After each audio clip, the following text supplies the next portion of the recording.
from the book of Judges, a book in the Bible.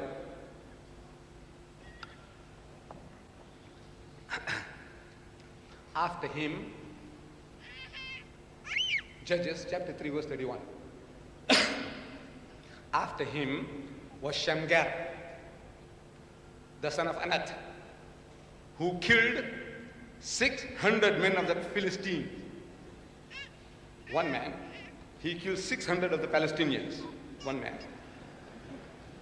with an ox goad, and he also delivered Israel. Now this goad, I don't know how many of you know what is a goad. You see, the first time I read about this as a young man, I read it in the book of Acts, A-C-T-S, Acts, chapter 9, verses 4 and 5, where it says that Paul, while he was on his way to Damascus, he saw a vision of Jesus. Jesus appears to him and he says, Saul, Saul, why persecutest thou me? Why are you harassing me? What are you persecuting me for? Why kickest thyself against the pricks? And I was shocked. So what kind of a book is this? Using such filthy, dirty language. So I went out on my search as a youngster asking the priest, what is this? And the priests were helpless. They were helpless. They can't explain to me what is Jesus talking about, kicking against the, I won't repeat it.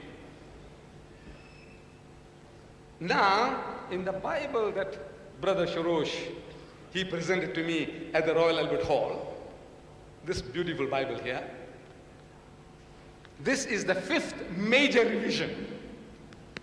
This Bible is the 5th major revision. Brother Sharosh nods his head, it's true. 5th major revision. I didn't know. You see, I thought the King James Version, or in England they call it the Authorized Version, was the one of 1611. That it has been already through 5 major revisions, and they still call it King James. That's an anomaly. You see, in the time of King James, 1611, this Bible was brought together. Then they found there's something not altogether right, so they made a major change. Major. You understand English? Major, minor. Minor is small, major is big. It's not fiddly little things. Major. You see, this is like your great-great-great-grandfather. He made his last will and testament. And your great-great-grandfather, he made a major change in that will. And your great-grandfather made another major change in that will. And your grandfather made another major change in that will. And your father made another major change in that will. And you made another major change in that will.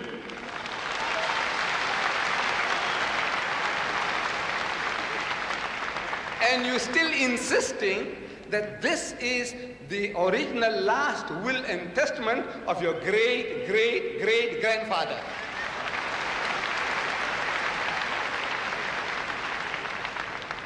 Amazing use of language. Imagine the language that they're using. 5 major changes, revisions, and they still say it is the King James Version. So in this major revision, they changed the word, that offensive word, to goad. Go and ask the Americans, what is a goad? When you go out, when you meet the Englishman, ask him, what is a goad? And believe me, he won't be able to explain to you, what is a goad? So yes, I show you this.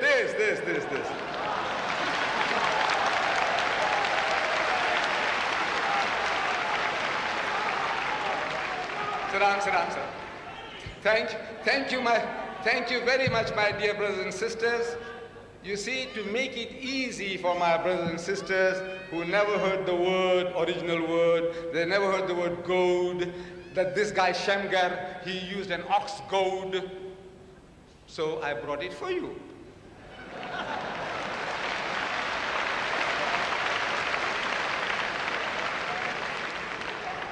You see, another word for this is a cattle prodder. They prod cattle to move. ox, goat, cattle prodder, spiked stick. There's a little nail here, spiked stick for prodding. You know, with this stick, this Jewish lad, Shamgar, he killed 600 Palestinians with this.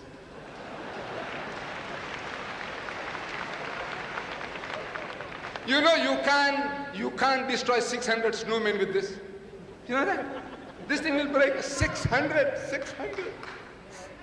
It's a miracle, yes. This is the miracle. It's a miracle. We must accept that, you see, this is programming people. If one Jewish boy can kill 600 Palestinians, what were the Palestinians doing? Look, I said the fools, they couldn't run. They couldn't run for their life. What were they waiting? Where? And where did the fellow strike them with this to kill 600? 1, 2, 3, 4.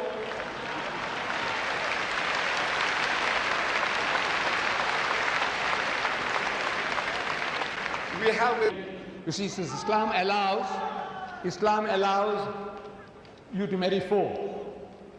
He didn't quote the verse correctly. He was saying Surah Nisa, verse 3, or something to the effect. The Quran says, marry women of your choice by 2s and 3s and 4s, but if you cannot do justice between them, marry only one.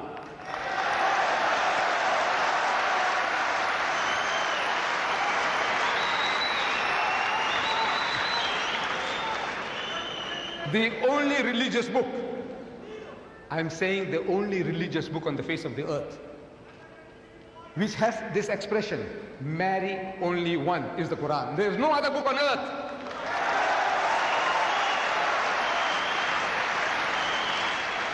And this is the solution to your problem.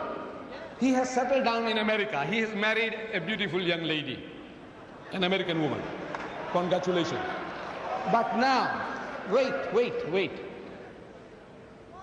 The American statistics, they tell us there are 7.8 million more women than men in America. That's almost 8 million more women in your country, sir, the land of your domicile. 8 million women who can't get husbands. If every man in America got married, there'll still be 8 million women who can't get husbands.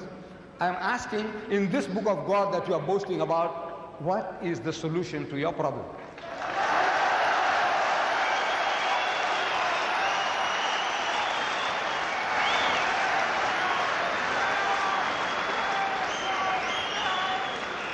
We Muslims are made to believe, on the authority of this holy book, the Quran, that Jesus Christ was one of the mightiest messengers of God. We are made to believe that he was born miraculously. We are made to believe that he was the Christ, the Masih, the Messiah.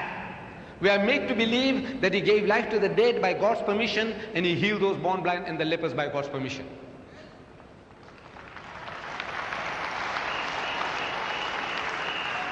And the Christian Bible testifies to this, that our Nabi Kareem Sallallahu Alaihi Wasallam is a true messenger of God. The test it gives. In the first epistle of John, chapter 4, it says, Beloved, believe not every spirit, but try the spirits whether they are of God. For many false prophets have gone out into the world. It continues, the spirit that confesseth that Jesus is the Christ is of God. A true spirit is a true prophet, and a false spirit is a false prophet. The prophet that says that Jesus is the Christ is of God, says his holy book. This is the test. Now, why don't you apply it? The holy prophet Muhammad is made to say, وَإِذْ قَالَتِ الْمَلَائِكَةُ يَا مَرْيَمُ, behold, the angel said, O Mary, Inna Allah yubashiruki bi kalimatin minhu, says Allah gives you glad tidings of a word from him. Ismuhul Masih, his name will be the Messiah, translated Christ, that Jesus is the Christ. If this is the test, here is the test.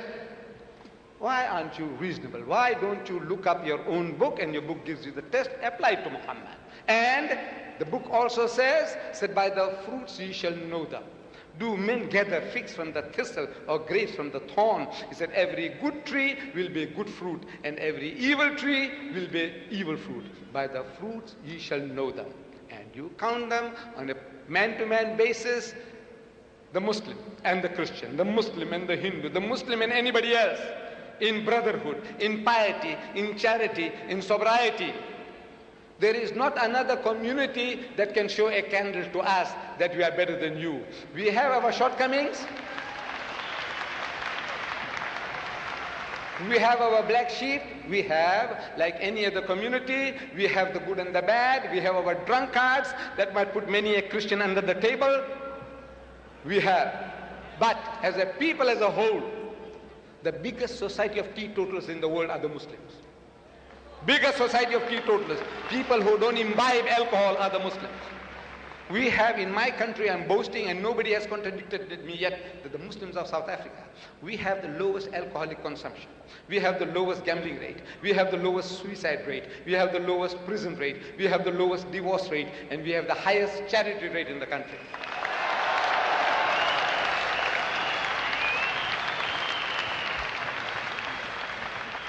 Jesus said, by the fruits ye shall know them. He says, judge them by the fruits, not by individuals. This ruler had done certain thing wrong and that guy had done certain thing wrong. I said, why don't you look at your own man?